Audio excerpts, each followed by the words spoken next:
Assalamualaikum warahmatullahi wabarakatuh. Kami dari kelompok 27 akan mempresentasikan hasil dari Capstone Project yang berjudul Klasterisasi Kualitas Sumber Daya Manusia Daerah Jawa Barat. Next. Dengan tim kami, saya sendiri Novena Ramadhani dan juga ada rekan saya Fadila Nurbaiti dan Nindita Ayu. Next. Terdapat 5 sub pembahasan pada kali ini. Yang pertama ada apa masalah yang akan diselesaikan. Yang kedua, kenapa masalah itu penting. Yang ketiga, apa saja solusi yang sudah ada.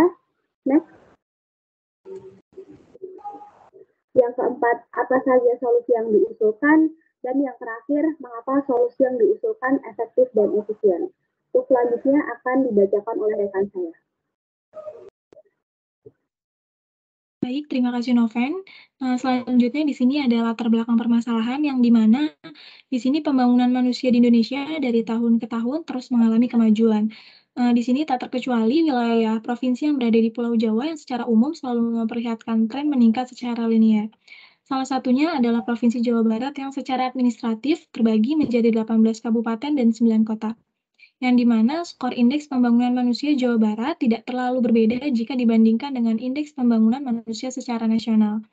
Untuk kedudukan skornya sendiri, Provinsi Jawa Barat belum menunjukkan hasil yang menggembirakan, karena skor indeks pembangunan manusianya tidak lebih baik jika dibandingkan dengan rata-rata indeks pembangunan manusia secara nasional. Namun, di sini kenaikan skor indeks pembangunan manusia Provinsi Jawa Barat mulai terlihat saat periode 2010 hingga 2020. Selama periode waktu tersebut, indeks pembangunan manusia Provinsi Jawa Barat ini mengalami peningkatan. Hal ini menunjukkan kualitas sumber daya manusia di Provinsi Jawa Barat tetap konsisten mengalami kemajuan setiap tahunnya. Dari 27 kabupaten kota yang berada di Provinsi Jawa Barat dan 14 kabupaten kota yang mengalami penurunan tingkat indeks pembangunan manusia pada tahun 2020. Salah satunya adalah Kabupaten Garut dan Kabupaten Karawang. Maka untuk membantu pemerataan kualitas sumber daya manusia, di sini dibuatlah data klasterisasi dari kualitas sumber daya manusia untuk mempermudah pemerataan. Next. Selanjutnya di sini ada rumusan masalah yang dimana inti masalah pada ide Capstone Project ini adalah pemerintah membutuhkan gambaran kondisi sosial ekonomi kabupaten kota di wilayah Jawa Barat. Dikarenakan sangat beragamnya kualitas sumber daya manusianya yang secara tidak langsung mengharuskan para pemerintah untuk menyusun strategi yang tepat dalam meningkatkan kualitas sumber daya manusia serta pemerataan pembangunan sumber dayanya. Next. Kenapa masalah ini penting? Di sini, kualitas sumber daya manusia dianggap sebagai komponen penting dalam setiap gerak pembangunan.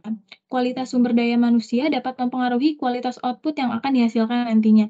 Sumber daya manusia sebagai penggerak utama pembangunan dapat mempercepat dan meningkatkan kualitas pembangunan bangsa. Selanjutnya akan disampaikan oleh rekan saya, Nindita. Baik, terima kasih Fadil. Di sini saya akan membacakan solusi yang sudah ada. Solusi yang sudah banyak digunakan oleh para peneliti terdahulu untuk mengukur kualitas sumber daya manusia, yaitu dengan menggunakan indikator tingkat pendidikan, tingkat kesehatan, dan tingkat pendapatan. Pengukuran tingkat kualitas sumber daya manusia biasanya menggunakan tools seperti SPSS. Solusi yang diusulkan: mengklasterisasi kualitas sumber daya manusia di daerah Provinsi Jawa Barat Indonesia dengan menggunakan indikator rata-rata lama sekolah, pengeluaran per kapita disesuaikan, angka harapan hidup, dan harapan lama sekolah. Untuk mengetahui daerah-daerah yang memiliki tingkat kualitas sumber daya manusia tertinggi atau terbaik hingga terendah, sehingga memudahkan untuk pemerataan kualitas sumber daya manusia di Provinsi Jawa Barat. Solusi yang diusulkan: yang pertama ada Azure Machine Learning dengan menggunakan K-mean clustering guna untuk mengklasterisasikan indikator-indikator pendukung dari kualitas sumber daya manusia. Yang kedua ada Microsoft Excel guna untuk memilah hasil dari clustering di Azure Machine Learning Studio yang akan dipilah ke dalam beberapa bagian Centroid Cluster Center. Yang ketiga ada Power BI guna untuk memvisualisasikan hasil pengklasterisasian yang sudah dilakukan di Azure Machine Learning. Selanjutnya akan dibacakan oleh rekan saya, Noven. Baik, terima kasih Nindita. Untuk selanjutnya, mengapa solusi ini efektif dan efisien? Karena solusi yang ditawarkan menggunakan metode klasterisasi yang mumpuni dengan memiliki 3 rangkaian solusi. Yang pertama menggunakan tools Azure Machine Learning Studio dengan K-means clustering guna mengklasterisasi indikator-indikator pendukung dari kualitas SDM. Selain itu ada Microsoft Excel guna memilah hasil dari clustering dari Azure Machine Learning Studio. Untuk yang ketiga ada Microsoft Power BI guna memvisualisasikan hasil dari pengklasteran yang sudah dilakukan di Azure Machine Learning.